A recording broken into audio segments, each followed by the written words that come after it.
de más. Más servicios. Más infraestructura. Más cobertura. Más calidad. Primera empresa del interior del país con certificación de Sistema de Gestión de Calidad ISO 9001-2000. Seguimos sumando para usted.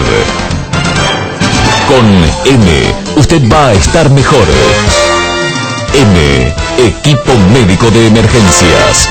Pasión por la vida.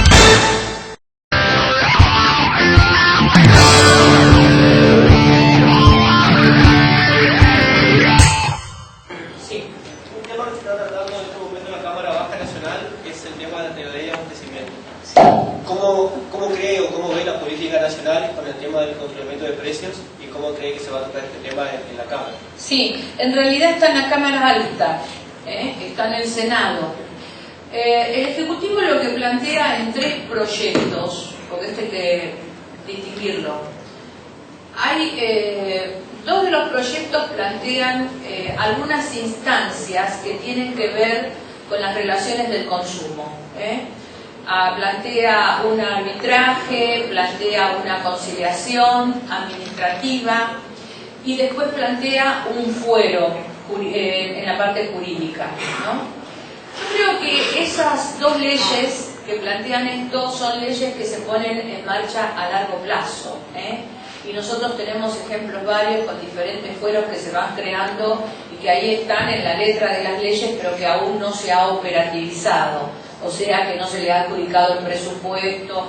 Hay quienes se quejan del gasto que puede llegar a significar esto. La verdad, nosotros no creemos que ordenar esto signifique un gasto. Nosotros creemos que la Constitución del 94 ha tenido la capacidad de incorporar a la vida de los argentinos estos que se llaman derechos de 4ª generación y que tienen que ver con el consumo, usuarios y consumidores. En ese sentido no estamos en desacuerdo que haya, digamos, un orden. Este es el que propone el kirchnerismo. Quizás podemos corregir algunas cosas que nos parecen que están mal en estas leyes, pero digamos que no son las que ofrecen mayor debate. Lo que ofrece mayor debate es la modificación que el kirchnerismo le quiere hacer a la ley de abastecimiento y agio. No hay que confundir. Una cosa son las relaciones del consumo, los consumidores y los usuarios, y otra cosa es la ley que se pretende modificar. Porque por estos días yo escuché algunos argumentos que dicen: pero cuando vos te tenés que quejar porque te facturan de más, te dicen pague y después quéjese. No, mentira. Las leyes para hacer esto ya están. Nosotros tenemos una muy buena ley del consumidor. Después de la Constitución del 94, perfeccionamos las leyes que habían. Hubo un par de reformas que las hicieron muy buenas a las 2 normas.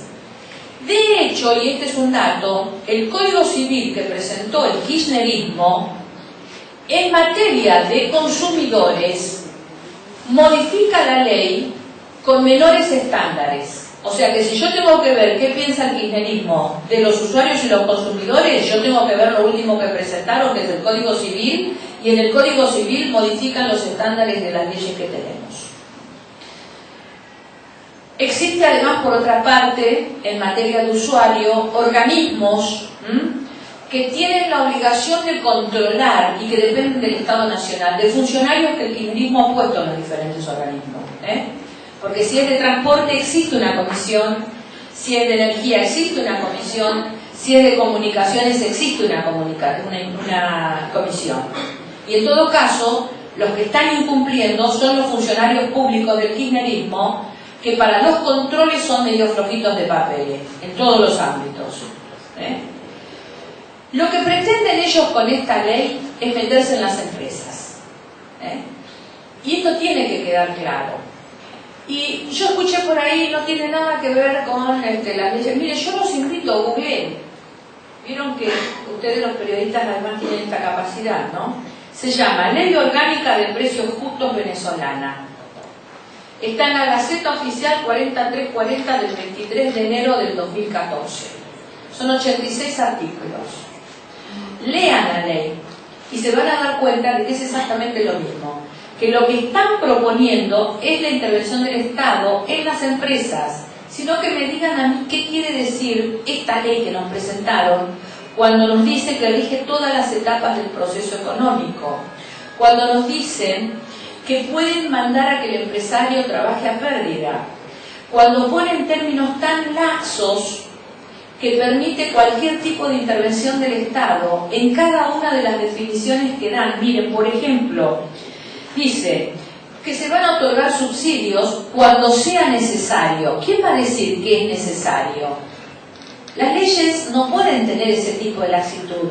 Por ejemplo, dice, si alguien intermedia innecesariamente, ¿qué es intermediar innecesariamente? A ver, la persona que agarra un manojo de lapiceras y se va a venderlas a un tren o a un colectivo, es un intermediario.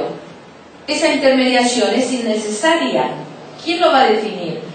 El funcionario de turno va a decir, esta intermediación es innecesaria. Si hay intermediación innecesaria, un término que no tiene, porque las leyes cuando utilizan determinados conceptos suelen tener, cuando son buenas normas, sus definiciones. Esta no las tiene. Entonces, para multar, para castigar, con multas que realmente son onerosas, vamos a tener un funcionario de turno que es el que va a decir qué quiere decir esta intermediación necesaria. O, por ejemplo, si alguien vende o produce menos sin causa justificada. Dígale a alguien que sea un comerciante, un pequeño y mediano empresario, ¿cómo es esto? Yo vendo o produzco menos sin causa justificada. ¿Cuál va a ser la causa justificada o injustificada? ¿Quién la va a decidir? Si acaparó más de lo necesario. O sea, que si yo me estoqueo, ya no se llama estoquearse, se llama acaparamiento. Pero además va a venir un funcionario y me va a contar y va a decir, no, mira, vos tenés 5, tenés que tener una en la vidriera, tenés 4 de más. Multa. Entonces, lo que nosotros vemos en esta ley es que hay un exceso de intervencionismo del que esté en el gobierno.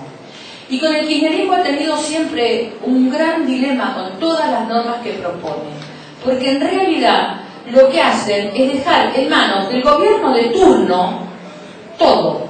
Lo mismo hicieron con la ley de medios.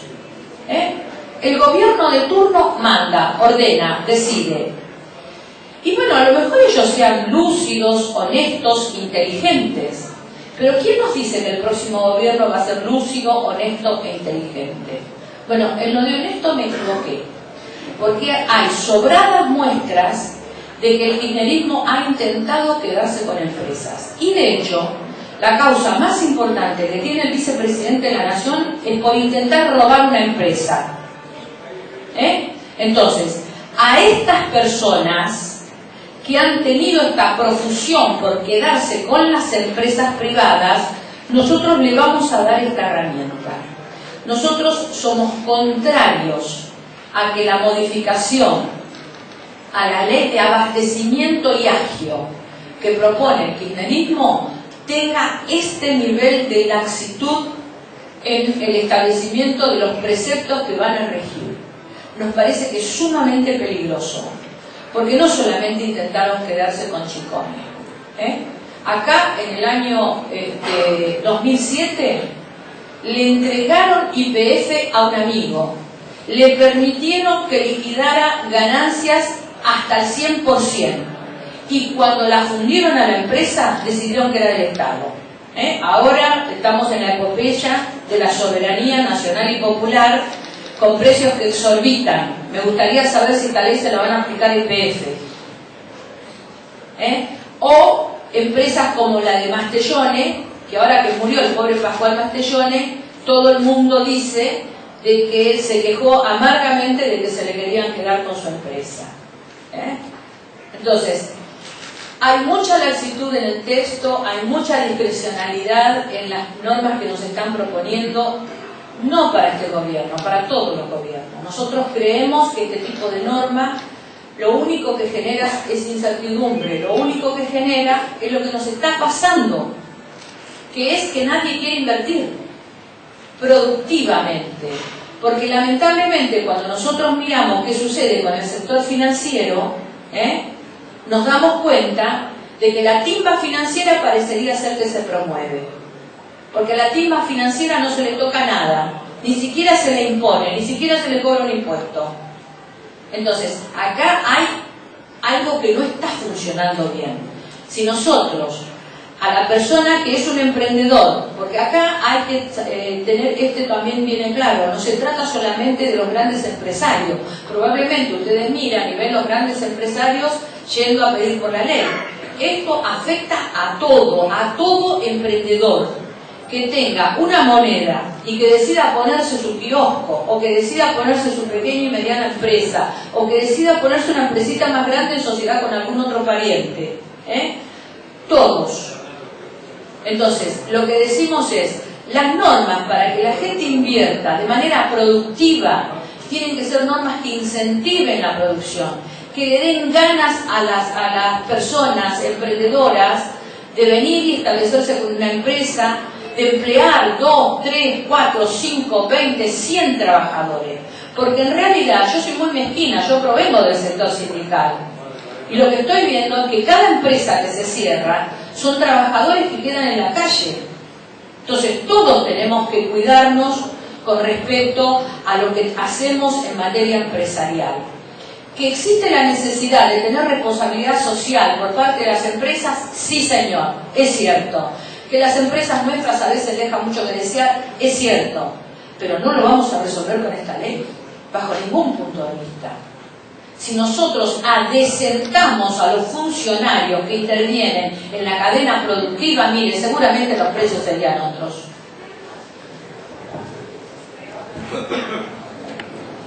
No sé si alguien nos quiere preguntar. Si algún otro periodista quiere formular alguna pregunta a la diputada, o si no, bueno, damos por terminada la conferencia de prensa, agradeciendo a los periodistas la presencia, a los propietarios de los medios, y si la diputada accede, hay 2 o 3 ciudadanos correntinos que quieren formular la pregunta.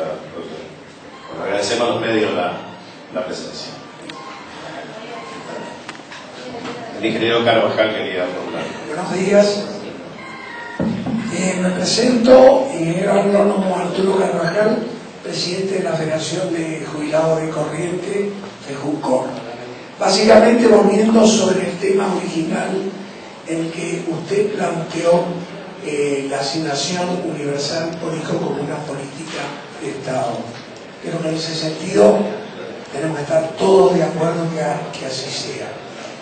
Hubo una de las preguntas que le iba a realizar, pero ya que la realizó un periodista, pero quisiera conocer algún aspecto en cuanto a la actualización que tendría la asignación universal, en el sentido de que como jubilado sufrimos aunque reconocemos como positiva las 2 movilizaciones anuales, somos conscientes de que la aplicación del algoritmo que establece la movilidad, teniendo en cuenta salarios, recaudación, resulta de una complejidad que no siempre es entendida por todos y que además en algunas oportunidades es bastante manipulada. Y este año en particular lo hemos sufrido con creces, porque habiendo tenido un primer aumento de 11% y ahora este del 17%, tenemos un serio retraso en igualar, aunque sea los valores de inflación. Básicamente es eso. Usted dio contestación que se aplicaría un índice, que yo la verdad que lo desconozco, pero básicamente tiene en cuenta la evolución de los salarios de los activos. Bueno, y esa es una estadística, digamos, oficial, o del Departamento de Trabajo, supongo. Sí, de la Secretaría de Seguridad Social del Ministerio de Trabajo de la Nación. Bueno, a mí otra pregunta que me interesaría hacerle ¿Me permite que le conteste esto? Yo lo entiendo, sinceramente lo entiendo, porque además lo que nos pasó a los argentinos, que creo que lo tiene que resolver el próximo gobierno. Aquí voy a tratar de compartir algunas cosas con el gobierno. Yo creo que nosotros tuvimos un desparramo muy grande cuando se privatizó el sistema previsional. Creo que la decisión de estatizarlo es buena. Yo la acompañé. Creo que se podrían haber hecho algunas cosas mejor, probablemente, pero bueno, es lo que se pudo hacer. También era muy, digamos, muy conflictivo la estatización.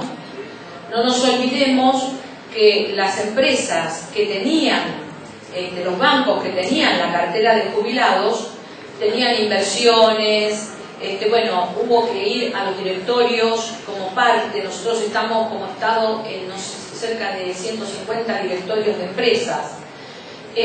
O sea que realmente ahí probablemente el kirchnerismo, de la misma manera que le doy con un caño, también lo defiendo en algunas cuestiones, no haya tenido, digamos, la preparación ni los cuadros de la administración pública preparados para ese abordaje que se hizo.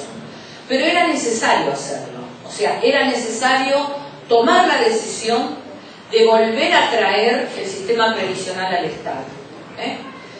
Yo creo que el próximo gobierno lo que tiene la obligación es de prolijar todo. También era necesario incorporar, y es el sueño de cualquier dirigente político, ¿no? Yo me acuerdo que en el 2001, cuando viene el Banco Mundial a verme, la mujer que viene del Banco Mundial, la encargada del Banco Mundial en Argentina, venía a reclamar que se le pague. Y yo, peleadora como ninguna, la mujer era canadiense. Entonces, lo único que se me ocurría decirle para decirle que no había plata era: yo quiero tener en mi país el sistema jubilatorio que tienen ustedes. ¿Por qué? Porque ustedes nos imponen a nosotros un sistema privado, porque en esa época estaba privado, cuando ustedes del Estado le pagan nada más que por llegar a viejo. Porque en Canadá, usted llega a una edad, nadie le pregunta si trabajó o no trabajó. Usted cobra un resarcimiento, porque se supone que todos trabajaron. La idea de resolver ese conflicto por parte del kirchnerismo también fue buena, yo la participo.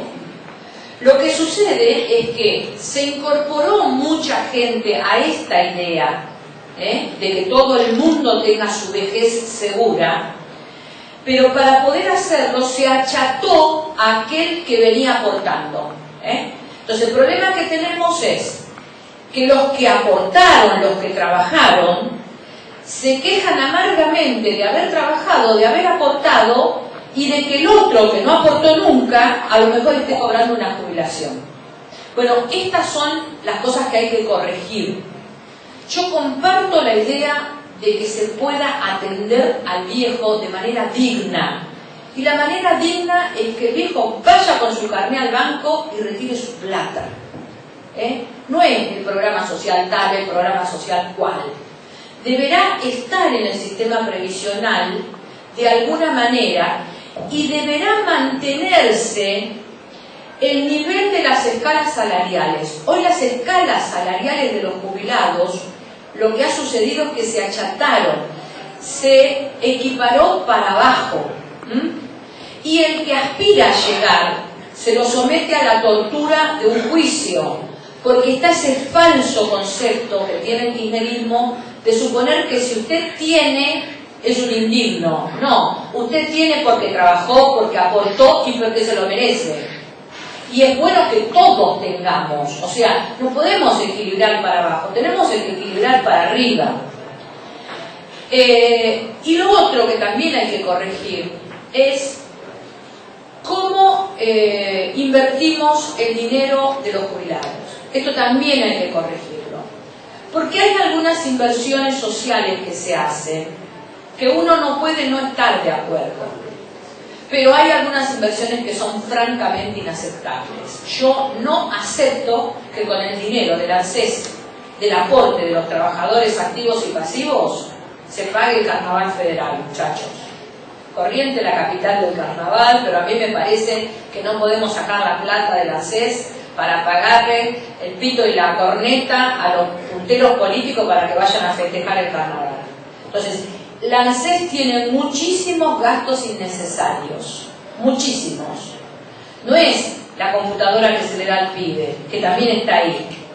Son muchos otros gastos que no forman parte de un planeamiento estratégico, que son medidas que se toman, se tiran y después se hace publicidad que funciona todo bien.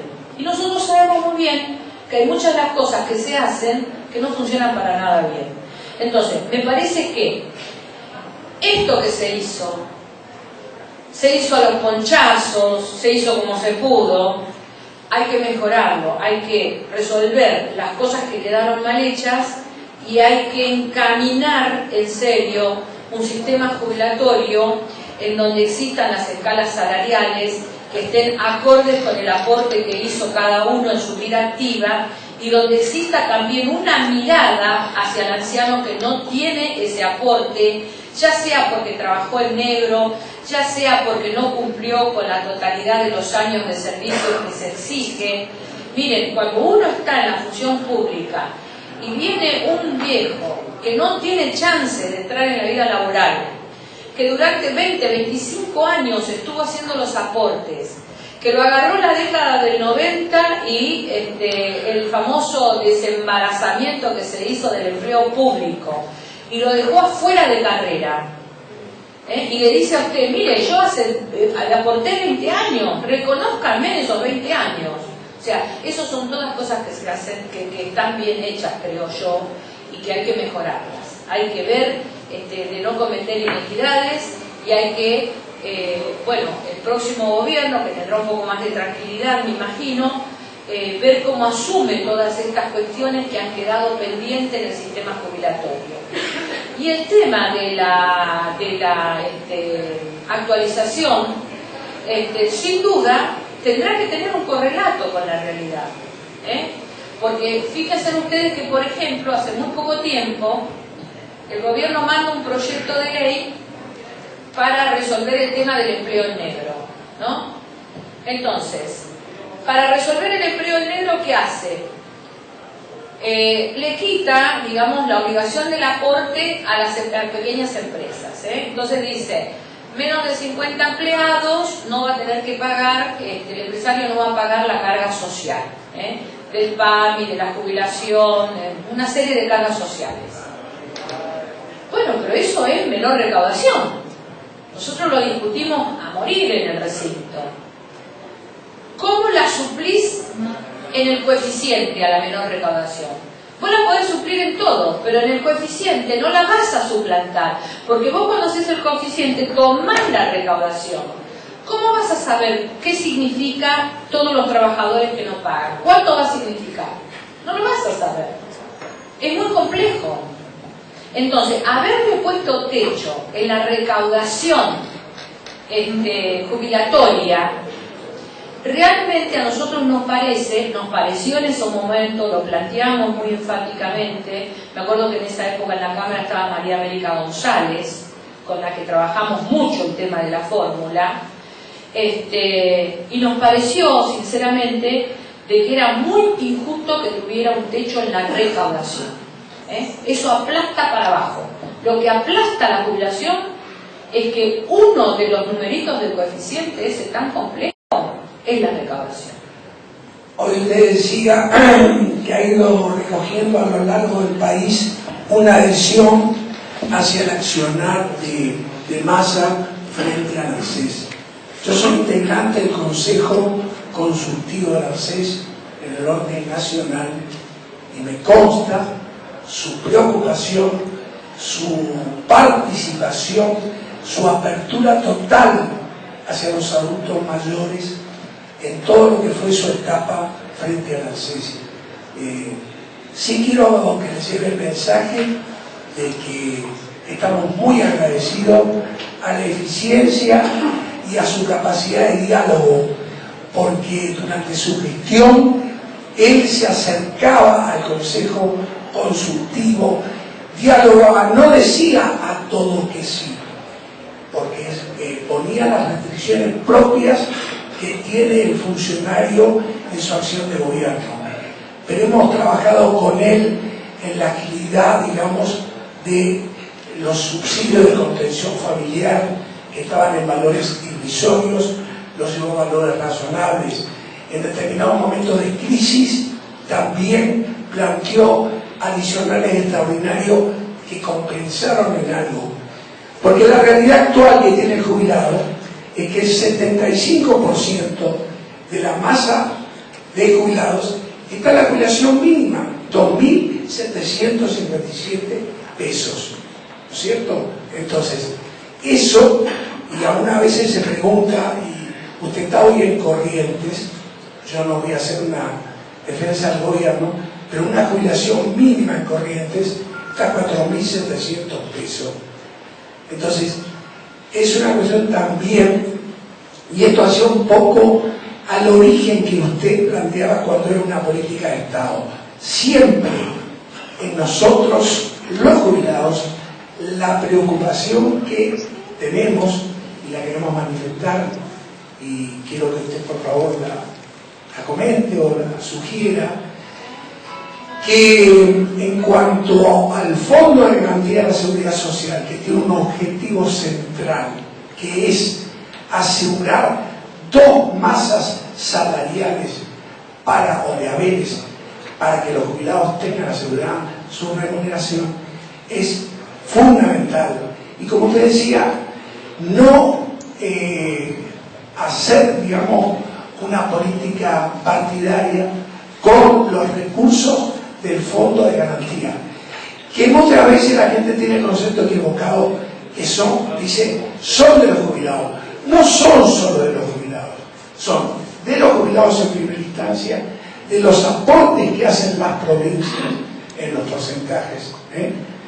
Y no sé si no haría falta reforzar en algún momento y analizar, restituir, usted que es del área de trabajo, los aportes patronales, para que el fondo, digamos, del ANSES tenga una sostenibilidad.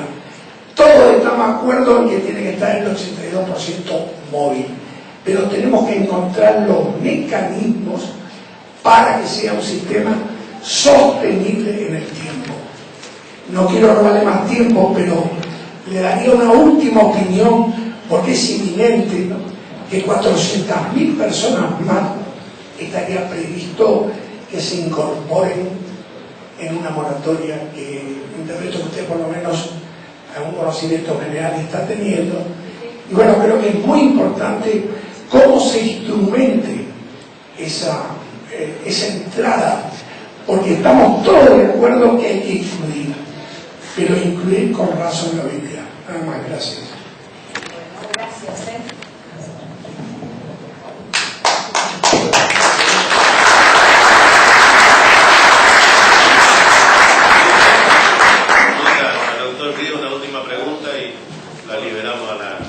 Muchas gracias. En ánimo cooperativo, resulta que nuestro país tiene una crisis de razonabilidad y de coherencia en el manejo de su principio y su funcionamiento institucional. No vivimos una democracia plena, esencialmente legítima y funcionalmente justa y adecuada. La mecánica del poder no funciona bien. El dato concreto es el siguiente. Está visto que probablemente nadie va a tener una mayoría suficiente en el Congreso, podría decirse seguramente, salvo que volviera a ganar el kirchnerismo. Entonces, ¿qué va a suceder? Supongamos que Massa, que tiene posibilidades ciertas por todas las razones que conocemos, y algunas más que uno podría agregar, logre más del 40% y gane en la primera vuelta. ¿Qué mayoría va a tener en Cámara de Diputados y en Cámara de Senadores? Yo creo que hace falta componer la idea de las coaliciones en el estilo de los parlamentos europeos, designando un jefe de gabinete con un consenso de más del 50% de cada Cámara, con un programa mínimo y una mayoría operativa para las cuestiones centrales. Y el resto resolverlo por separado porque no hay una misma idéntica mayoría para todos los temas. Entonces yo pregunto, como en una campaña política hay que apuntar necesariamente a la seguridad jurídica, política, económica y social de la mejor manera posible, ¿cómo se va a operar y qué se está investigando para construir el poder electoral? ¿Se va a hacer como el kirchnerismo en el 2009, cuando perdió la mayoría de diputados y estaba en el borde en el Senado, o como algunos gobiernos radicales que quisieron gobernar desde la minoría, o se va a construir una mayoría compuesta en el estilo civilizado de las democracias modernas?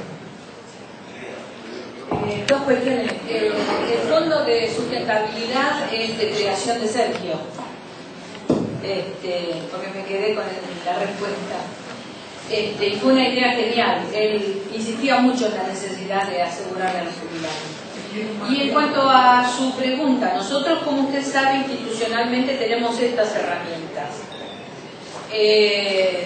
No podemos generar una reforma constitucional para modificar las instituciones. Por ahora no se puede. Me parece que además hablar de una reforma constitucional provoca un cierto escozor en la gente, y las reformas constitucionales siempre tienen que ser producto de un consenso social. Cuando vienen impuestas se tarda mucho tiempo en darse cuenta si es buena o si es mala, ¿no? De hecho, la reforma del 94 quedó teñida ahí con el tema del Pacto de Olivos, y yo que doy clases de Derecho Constitucional me regodeo mucho con muchos institutos del 94. Va a tener que ver con la capacidad política que exhiba aquel al que le toque gobernar. Yo creo que si algo nos enseñó estos 10 años es qué es lo que no tenemos que hacer.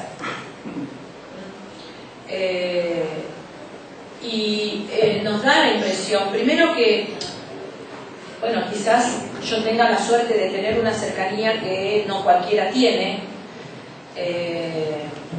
y una historia política con Sergio. Entonces tengo un nivel de conocimiento de su persona, de su pensamiento, de sus sueños, porque en algún momento hemos soñado juntos la política, el país, hemos podido lograr conversar. Él se inicia la vida política en unidad básica. Ustedes vieron que a Sergio lo tildan porque tiene 42 años de liberal. Bueno, yo soy el testimonio vivo de que Sergio se inicia la política en una unidad básica, en la mía, y en campaña política. O sea, hay una cantidad impresionante de anécdotas que tienen que ver con cuál ha sido el fueguito que se le prendió a los 17 años. Él estaba estudiando en la facultad. No hay periodistas ahora, y si hay periodistas es en off, se respetan las normas del periodismo. Él en esa época estudiaba Derecho, y estábamos en campaña en San Martín. Entonces él, para trabajar la campaña, decidió dejar la carrera, con lo cual la madre me quería reventar y me mataba en todas las peluquerías, porque yo había sido la causante de la dejadez de la carrera de su hijo. Y la vez pasada, cuando se recibió el año pasado, que logró terminar con las materias que le faltaban, en un momento dado estábamos charlando y dice: vos sos la culpable de que me haya recibido tan tarde. Y tiene que ver también, digo yo, con cómo se cría en su familia, ¿no? O sea, ¿quién es este personaje? Este personaje es un joven de un barrio del conurbano bonaerense, con una familia bien lograda, llena de valores, con un papá del tipo de los pequeños empresarios, que tenemos muchísimos en el conurbano y en San Martín fundamentalmente, pequeños talleres de emprendedores. Estudió en un colegio agustiniano, con lo cual tiene todo su espíritu lleno de lo que significa una determinada vida en conducta y en valores. Y muy joven él llega a ser diputado de la provincia de Buenos Aires, o sea que fue elegido diputado provincial, y de alguna manera ahí es como que empieza a desplegar todas sus capacidades políticas, ¿no? es un hombre de diálogo, es un hombre que construye buscando el consenso y las opiniones de todos nosotros, de todos los que integramos su enorme grupo de trabajo y más, porque además como es joven está súper conectado. Yo creo, Vicente, que con vos, no sé, debe hablar 3, 4, 5 veces por día por ese famoso chat. Y me parece que lo importante es que las decisiones siempre se toman en el conjunto. Les cuento una anécdota. Voy a tratar de recordar qué ley estábamos votando. Hace poco. Bueno, estábamos votando una ley que ahora no la recuerdo, y entonces él sostenía que teníamos que votarla a favor. Y algunos del bloque nuestro sostenían que había que votarlas en contra, y algunos dábamos las razones de la abstención. Bueno, finalmente el bloque de Frente Renovador se abstuvo en esa votación. Entonces cuando él sale se encuentra con un periodista de Clarín, con una periodista, y le dice: ¿y Sergio qué hicieron? Dice: mira, yo lo hubiera votado a favor, pero el bloque decidió abstenerse.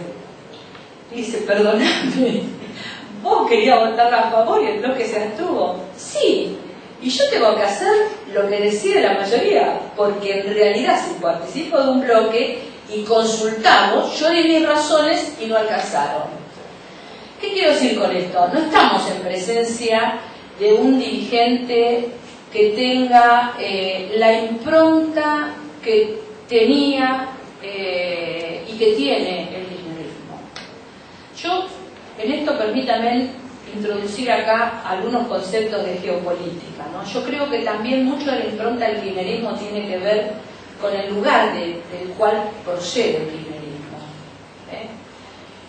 Yo creo que los dirigentes políticos, fundamentalmente los norteños, y no es porque esté en el norte del país, tienen otra manera de establecer el pensamiento estratégico político, porque viven otra realidad. O sea, viven la economía y la vida social desde otro lugar, se trabaja más en común unidad, se trabaja más entre todos, son sociedades cálidas, no solamente porque el clima ofrece la posibilidad, sino porque efectivamente son sociedades que sus economías están vinculadas a cuestiones tan primitivas como son la caza, la pesca, la agricultura. El kirchnerismo proviene de una zona en donde toda la vida gira en torno a la extracción. Extraen el petróleo, extraen el oro, en un clima absolutamente árido, solitario, en donde las decisiones son de a uno. Hay muchas cosas que a mí me hacen tener una enorme esperanza en que nos encontramos frente a un liderazgo que nos está proponiendo algo diferente. Y de hecho, Sergio es un hombre que tiene una enorme capacidad de diálogo, humilde, o sea, de un diálogo sincero. Yo la vez pasada lo escuchaba en un medio de comunicación y le reprochaban porque él había hablado por teléfono con Tinelli, había sido, digamos, había estado al nivel de... Y él dijo: yo soy uno más. Dice: yo no quiero ser diferente a lo que es cada argentino, porque yo soy un argentino más.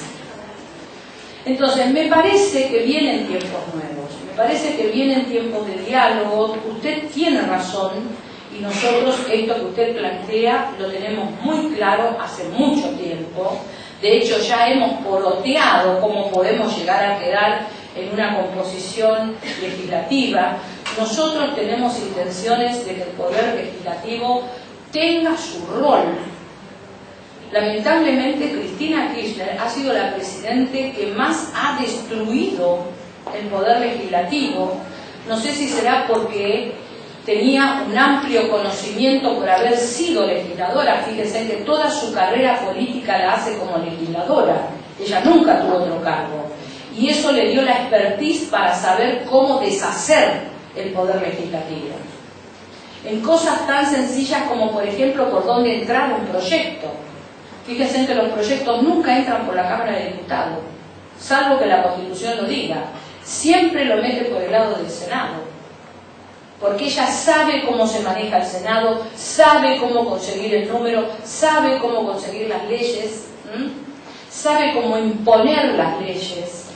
Entonces, ese enorme conocimiento que debió haber generado una presidente más atada a la división de poderes, al rol del poder legislativo, en realidad lo que nos conformó es una presidenta que supo cómo desactivar el Parlamento, siempre, con mayoría y con minoría. Hay un trabajo muy grande para hacer, que no solamente tiene que ver con la dirigencia política, y esto es importante que se lo diga a todos ustedes, también tiene que ver con la sociedad, porque todo lo que nos ha pasado nos ha dividido también como sociedad, y los argentinos necesitamos recomponer vínculos. La Argentina no se construye con unos pocos, no existe un iluminado, y nosotros tenemos que encarnar esto, nosotros tenemos que saber que no podemos pensar en un país moderno, en un país del siglo XXI, pensando que tenemos que seguir suponiendo que uno nos va a salvar a todos, o que uno va a saber lo que tiene que saber por todos, o que uno puede decidir por la vida de todos nosotros. Hay una tarea social y hay una tarea de la dirigencia política toda, que tiene que ver con la decisión política de encarnar un diálogo. Tiene que ser un diálogo amable, tiene que ser un diálogo firme y tiene que ser un diálogo honesto.